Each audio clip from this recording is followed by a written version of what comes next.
Chris, how old are you? 35. And how many children do you have? 2. Are you close to them? According to your plea bargain agreement, punishment is to be assessed at a cap of 10 years in the prison. There's a $1,500 fine. The state is opposed to your application, and they're taking in consideration 2023 CR 4342. Have both parties had a chance to review the PSI report? State? Defense? Yes, Judge. Any objections to the PSI report? Right away, the judge lays out the stakes, a possible 10 years behind bars. Notice how calm Chris looks, but this is the moment the courtroom sets the tone. Would you be holding it together this well? If State? No, you are. Defense? No, All right. Any witnesses? State? No, you are. Defense? just my client. All right. Could you raise your right hand for me, please? Do you solemnly swear or affirm the testimony you give will be the truth and nothing but the truth, so help you God? Yes, ma'am. All right. You can lower your hand. State your name for the record, please. Christopher Acosta, All right. Defense? Thank you. Chris, how old are you? 35. And how many children do you have? 2. Are you close to them? Yes, ma'am. Yes, sir. How old are they? 12 and 15.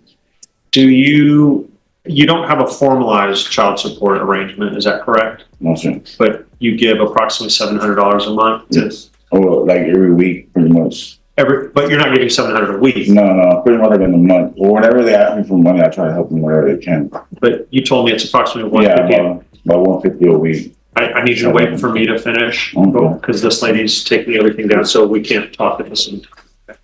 So approximately 150 to 200 a week. Yes, ma'am. Yes, sir. Okay. And then you also are living with your mother right now, is that correct? Yes, sir. Does your mother have health problems? Yes, sir. What sort of health problems does she have? She has like heart conditions, high blood pressure, all kinds of stuff. She goes to the doctor a lot. Are you the one that takes her to the doctor? Here's an important detail. Chris is not just a defendant. He's also a caregiver for his mom who has serious health problems. This adds a huge emotional layer. The court isn't just deciding his fate, but indirectly hers too. Yes, sir. And is that at least twice a month? Yes, sir. And in the PSI, there's some mention that you have some brothers that maybe live there sometimes, but they're not currently taking care of your mom, are they? No, sir. And in fact, they're not living with her currently. No, sir. Now, you also have a girlfriend. Yes. What's her name? Jennifer Lyons. And Jennifer has been coming to court every time, correct? Yes. But Yes. where is she today? She's at work. Where does she work? She's And she's had that job for several years. 4.5 years now. Now, she's obviously very supportive of you, is that correct? Yes, sir. And every single time I've ever seen you in court, she's here with you, is that correct? Yes, sir. But unfortunately, she couldn't be here today. Not today. It was her last week. Now, you work as well? Yes, sir. What do you do? I do HVAC and I cut hair. HVAC and cut hair. So I want to talk about the HVAC work. Boom! Epilepsy enters the picture. Daily seizures collapsing, even in the shower. Now the courtroom drama turns into a medical crisis. Quick question for you. Should severe health issues weigh heavily in sentencing, or does the law come first? Particular because you also have some health problems of your own, is that correct? Yes, sir. And it's something that we've informed the court of in the past with regard to these seizures you've been having. Yes, sir. And you finally were diagnosed with epilepsy, is that correct? Yes, sir. Did you have a seizure today, Yes, sir. this morning? Yes, sir. And you have these seizures how often? Pretty much every day. And you've been seeing a neurologist Yes, sir. and they've prescribed you medication. Several. Yes, sir. Has it been helping at all? Sometimes, but that they don't. They're still trying to pinpoint like I won't have like no seizures at all. But they're trying several medications still. And I'll explain to the court a little bit about the epilepsy if the court's unfamiliar, but that's very scary, isn't it? Yes, sir. Having these seizures. Yes. Sometimes it happens in the shower That's where it first started. and you'll collapse to the ground sort of thing, right? Yes, sir. And have you hit your head? Yes, sir. Now, with regard to doing HVAC, you're not getting up in attics, are you? No, sir. Oh, especially not with your health condition. Yes, sir. You're doing everything at Ground level. ground level, okay. And you work for a friend or a relative? Yes, me and a buddy were starting our own HVAC company. And is that full time? Yes. So you're working at least 5 days a week, and I would imagine this summer is going to be good business for you. Yes. It's starting to pick up. Now, Chris, we have to address the elephant in the room, which is your past, your criminal history. And as you know, it's sometimes difficult for judges to consider putting someone on probation who's been in trouble in the past, right? How old were you when you first got arrested? Back in 2007, I think? And here it is, the elephant in the room. Chris has a criminal past, stretching back to when he was 17. This is where judges wrestle with the toughest question. Is someone truly reformed or just rehearsed? So 17 years ago, how old were you? 17, 18? All right. 18. And when you went to prison back in 2016, I'm sorry. So that was 8 years ago. Is that correct? That's it. You haven't been to prison since then, correct? And in fact, you hadn't been in trouble in several years, is that correct? That's it. Until this most recent arrest. Yes, sir. Was this a wake-up call for you? Yes, sir. I've discussed with you the pre-sentence investigation and how they are recommending that you get treatment. Do you understand that? That's right. And you can understand looking at your criminal history, which is mainly drug-related, Yes. where a judge would say, hey, maybe Mr. Acosta needs some sort of drug treatment. Do you understand that? Yes, sir. Are you willing to take drug treatment as a condition of probation? Yes, sir. The only concern for you, of course, is that you need to continue getting treatment for your epilepsy. Is that right? Yes, sir. So would it be fair to say that we're asking the judge to consider your application for probation and consider placing you in outpatient treatment first, see how you do that in that, and then if you slip up there, then you would be more than willing to go to inpatient? Yes, sir. Do you think you can abide by the rules of the court? Yes, sir. Do you think that you can stay clean from drugs and alcohol? Yes. Whoa, 11 bags of cocaine, 2 bags of heroin, and pills on top of that. That's not a little weekend mistake. That's a walking pharmacy. Be honest, if you were the judge, would probation even be on the table? Is there anything else you'd like to tell the judge about your situation or your family or anything? Are you sorry to be here? Yes. Are you embarrassed to be here? Yes, sir. Has this been hard on your family? Yes, sir. Is this causing your children a lot of stress? Yes, sir. I'm not family. Your mom Yes, sir. and your girlfriend, Yes, sir. right? She's very stressed out every time you guys are here. Is that right? Yes, sir. But everyone is supporting you. They're helping you get the medical treatment you need and things like that, right? Yes, sir. Okay. Okay, Judge, I have nothing further for my client. The prosecutor may ask you some questions. Yes, thank you, Judge. Sir, when you were stopped by this DWI, you had controlled substance on you, is that correct? Yes, that's what they say. I don't remember. That's what they say, yeah. Well, you had 11 bags of cocaine. Yeah, well, I don't recall. Okay, well, I mean, to be fair, that's what the Yeah, report said. And then also 2 bags of heroin, Yeah. and also like 5 Adderall. Yes, it's good. Was that for personal use?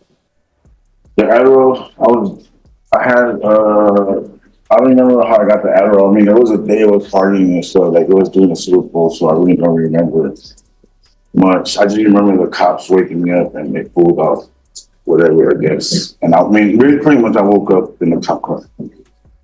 I mean, I'm just saying 11 bags of cocaine and 2 bags of heroin and 5 Adderall, this seems like quite a bit of drugs you're carrying on. Yes, I understand that. And then also with your previous convictions and of your felonies, you did get offered and you did take deferred adjudication or probation on those, and then you weren't able to successfully complete those. Is that right? Years ago? Yeah. And then also as late as in 2016, that's when you got your conviction. You were actually on probation for 1 to 4 grams, and then you were sentenced in 2016 because you picked up another 4 to 200 grams. So you aware of that? No, it was on probation. Okay, you weren't on probation at all, so you took 5 years. Okay. No further questions, John. All right, any follow-up? No further questions. Just argument. All right, court will hear argument. I'll go ahead and go first. Yeah. Sure. Maybe you want to go last. Judge, I mean, just moving his criminal past, if this was initial, the state did waive that enhancement, to allow him to apply and substantially lower the amount of time that he would be facing if he was facing the habitual status. So as though that, Your Honor, including the DWI, including with the possession of drugs at that time, state's request continued, TBC. Thank you, Judge. We understand how difficult the situation that Chris put himself in back a couple of years ago. This was not a wise move on his part, but when I see his criminal history and I see the facts of this offense, I see someone that is struggling with a substance issue or substance issues. In talking to his girlfriend, she has told me the same, that she feels like he could use some treatment. You know, we're dealing with a 35-year-old man here, Judge. Yes, he's a grown man, he's an adult, but he's been in and out of the system since he was a teenager. And when you look at that history, it doesn't look like he was ever given the opportunity for treatment, as far as I can see. And at this stage in his life, he does want treatment. And here's the gavel moment. The judge rejects probation and hands down 8 years in prison. But notice, she still recommends the therapeutic community program, showing a balance between punishment and rehabilitation. Question for you, do you think that's fair justice or too harsh? He wants to better himself. He wants to get his business off the ground. He wants to continue taking care of his children and paying for them the way he's supposed to. This is sending him to prison is the natural instinct, I'm sure, for a court. But in this circumstance, we would ask that you consider placing him on probation and giving him the treatment that he needs. I have a personal concern with the epilepsy. As someone who has an epileptic in my family, I know how serious this is. And I lost an uncle who collapsed and fell and hit his head in his own kitchen and died. So my concern is that if he goes off to the jail and into the prison, that he won't get any sort of medical treatment that is necessary. And one of the things that's interesting about epilepsy is that your body is continuously adjusting to the medication. So what works today might not work 6 months from now or 3 months from now even. And you really have to be on top of it with a neurologist who has to monitor you constantly to make sure that the medications that you're on are the appropriate ones that are helping you.